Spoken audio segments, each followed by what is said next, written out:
Good morning, everyone. This is Grace with hashtag Make Bullhead Better, and this morning is the City Council Day, and so I'm meeting with Mayor Tom Brady. So we're going to find out what's going on in the city this last 2 weeks and what's coming up at the City Council meeting tonight. Hello, good morning. Good morning, Grace. All right, let's talk about what's coming up at the City Council meeting tonight. Tonight should be a short meeting. We only have 6 items on the agenda, but a couple of them are important.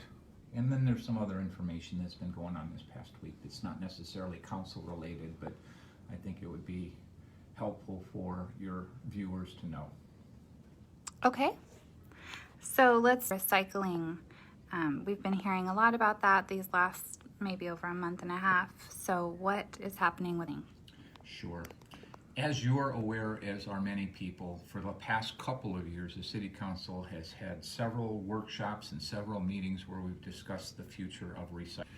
And I think in the course of that time, we came up with at least 2 or 3 different options, and we were ready to go on 2 or 3 of those options, and we always held off until we had more information.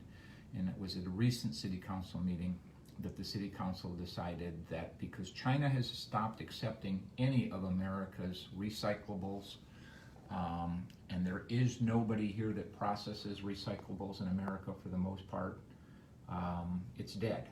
And at one time we had hoped that recycling would be saving the environment and we could make money off of it, but instead it's costing the trash company a lot of money now to haul all of our recyclables to Las Vegas, which ultimately end up in the dump in Las Vegas. So the City Council at a recent City Council meeting just decided that we were going to pause the recycling operation until the end of 2024 in the hopes that the recycling market may come back in America.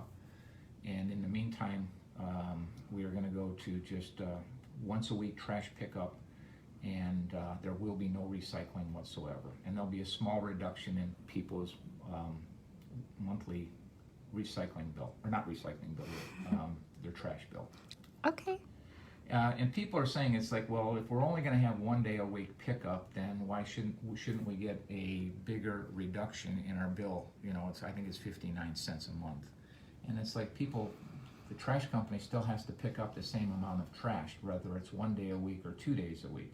But rather than doing your neighborhood in 1 day with 1 trash can and then 1 day with your recycling can, they may have to come back to your neighborhood now twice in that 1 day to pick up your neighborhood. So it's not like they're saving a lot of time or money or anything of the sort. But anyway, starting today, if you need to be aware of what the new trash days are.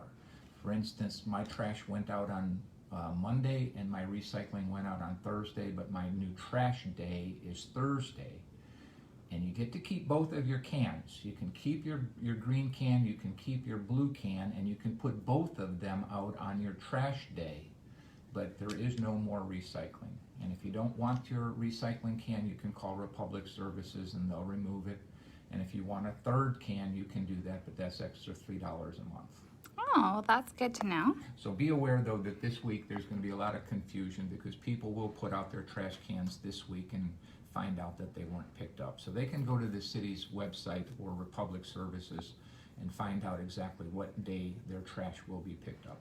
I got a little postcard in my mail that told me which day mine was, so that was helpful. So if you haven't picked up your mail, you probably have a postcard in there. And that was also in your wastewater bill. Okay, perfect.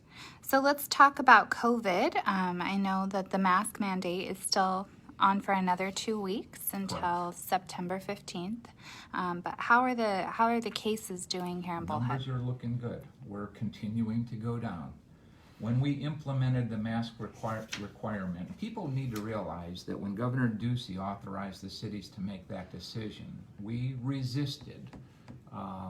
All the cities in Mojave County resisted, whereas most of the rest of the state implemented it immediately. But our numbers were low, so all of us said that not in our town, we don't need it just yet. But when we got to the week of, it was around July 1st, our numbers started to spike. And we went from, May 23rd We had 7 cases, and when we implemented the mask policy, we were like 150. And we got as far as 220 cases directly afterwards. But now the numbers have come down substantially each week. And in the last week, we were down to 66 cases in the Bullhead City area. And that's what we're tracking, is the Bullhead City area. So we're doing good. We're still not there yet, but the numbers are declining, and that's a good sign. And as a result, the governor has come up with some new metrics on businesses reopening. And I'm pretty upset with the governor, because when he makes his mandates, he doesn't really take into consideration the rural areas as much as he should. So he's now decided that there are 3 new metrics that will allow businesses to reopen, and Mojave County is not there yet. We are one of the rural areas that has not reached the moderate compliance level for businesses to reopen. The governor has dictated that the cases per 100,000 need to fall below the 10% level, and Mojave County has reached that. We've fallen to, excuse me, no, that's the state number. Oh, I don't have that number right in front of me. I've got the wrong one. We've fallen below that number. And then the second metric is the hospital visits for COVID-like illnesses in the region. We have fallen below that number. But now with the flu season starting, we're fearful that if people go to the hospital with flu-like symptoms, it might be included in that metric, and those levels may start to go up. But the important one, where we haven't met it yet, is the percent positivity. We are still in the substantial category. This is a 2-week moving average, and they're 2 weeks behind. Our last week, we got all the way down to the, I think it was 8% level, so we were good. But the week before that, we were above the line, so we are not allowed to reopen our gyms, for one. And we're hoping that on Thursday, our numbers will come down. But we're very upset, because the governor says that we have to have a 10% positivity rate, but in Mojave County, they have not helped us with any testing. So the only people who have gotten tested are people who are symptomatic. So obviously, the positivity rate is much higher when you're only testing people that have the symptoms. And we have worked so diligently on trying to get testing to our area, and the governor has pretty much ignored us. And now here, we've got this metric that we can't meet because they've ignored testing in the rural areas. Well, now lo and behold, I think they realize that, so we are now going to do testing in Mojave County, and all 3 cities in the coming weeks are going to do 1,000 tests in a two-day span. Here in Bullhead City on September 10th and on September 12th, we're going to be testing 1,000 people, symptomatic or not, and I would encourage everybody who does not have any symptoms to go get tested, so that we can reach this percent positivity metric. And if you're symptomatic, I would suggest stay home, because for every person that tests positive, we've got to have 9 people that test negative, so that this metric can come down. I want our gyms to open. I want our bars to reopen. I want all of our businesses to reopen. And the sooner we can get these numbers down, the sooner that everybody can open, and we can get back to life as normal. Okay. Let's talk a little bit about the intervention with the Bermuda Water Company. Well, that's on the agenda for tonight. We do have an item approving the city's intervention in the Bermuda water rate case. Everybody's familiar with EPCOR and how we had to fight the Corporation Commission, because EPCOR basically increased the water rates 100%, and I think it was a 4-year period. Then Southwest Gas is asking for a rate hike, and now Bermuda Water Company is asking for a rate hike. So now that we have familiarity with the Arizona Corporation Commission and how they work, we feel the need, when necessary, to intervene in those rate cases to protect our ratepayers here in the Bullhead City area. So we looked at the Bermuda Water Company's rate application, and we see things there that we think are objectionable. let's start out with who they are. We never realized it, but Bermuda Water Company has a parent company called CII, and that parent company is affiliated of the Corix group of companies, and they are a Canadian-based investment group who basically works for providing the money necessary for Canadians' retirement accounts. So here we have another Canadian corporation that's here in Bullhead City controlling our water. And that's fine. There's nothing illegal about that, but it's amazing to have to just read the Corporation Commission filing on who they are and who they represent. But basically they're asking for a 24% increase in their rates. For an average user in the Bermuda Water Company, they want to go from $26.62 to $32.99, which is a $6.37 a month rate increase. And Bermuda Water Company services the south end of Bullhead City limits, from basically the Parkway to the south end of town, but they also serve most of Fort Mojave, and they serve the north portion of Mojave Valley. Now, we would not be intervening to protect those people. That's the county's responsibility, but our intervention would cover them should we choose to go that route after the City Council discusses it today, and I'm certain that we will. One of the interesting things they're asking for is that they're asking for full recovery for the Bermuda president's salary and incentives of $248,083. Their president makes $248,000, and they want full recovery of that person's expenses.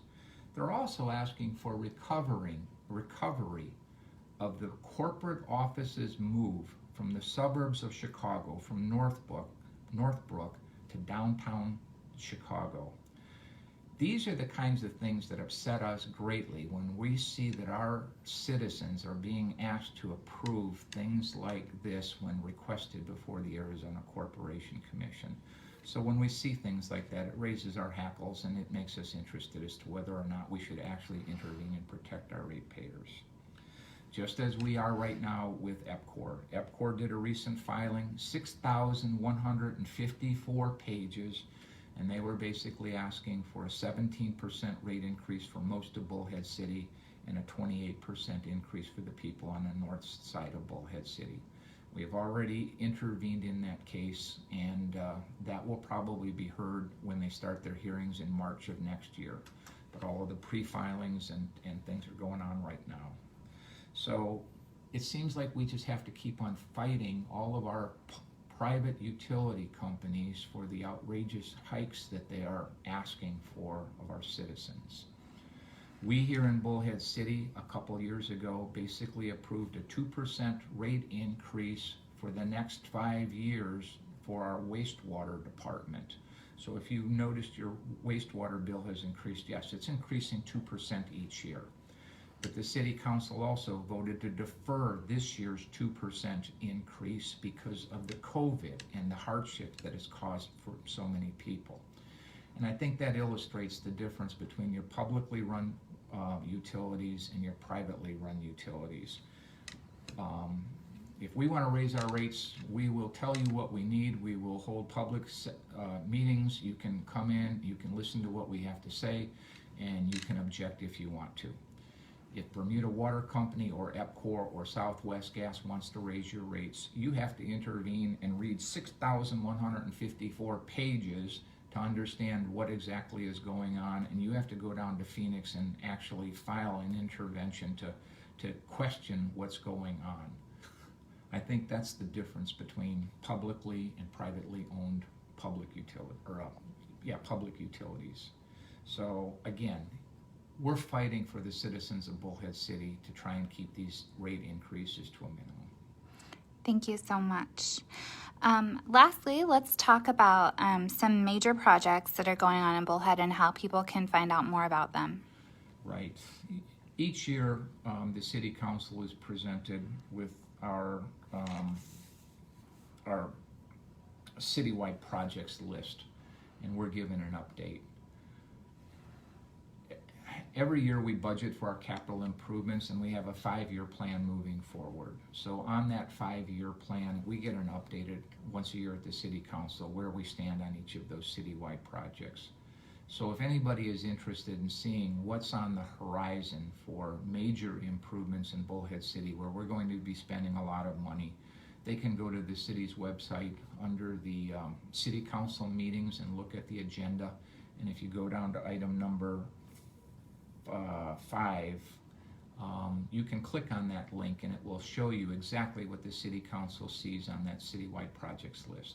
And it'll just basically give you an update on, where we're going to be spending money in the future years for park improvements and wastewater improvements and flood control improvements and major road improvements. So I don't want to go into the details now because it's just more of an update, but it might be of interest to some people who are interested in the future of the city. Thank you so much. Is there anything you'd like to say in closing? No, I think that's about it. I just ask everybody to stay safe and mask up until that order gets rescinded at a future date, and we hope that that may come sometime soon. And we hope that we might have a vaccine and that we can get all of this behind us in the coming future. Thank you everyone for watching today's update with Mayor Tom Brady. If you'd like to come to the City Council meeting tonight, it is in the building right behind me here at 5:30. There is limited seating, but there's always the call to the public. You can come up and you can say whatever you'd like to say, and always make your voice be heard. As well, just a reminder that the city will be testing right there at that building on the 10th and 12th. Drive-through testing, 1,000 tests, so 500 on that Thursday and 500 on that Saturday. So please drive through even if you don't have any symptoms. We need to get all of these tests used up so that we can get to the level where we can actually start reopening our businesses. Thank you everyone for watching, and I hope you have a wonderful day.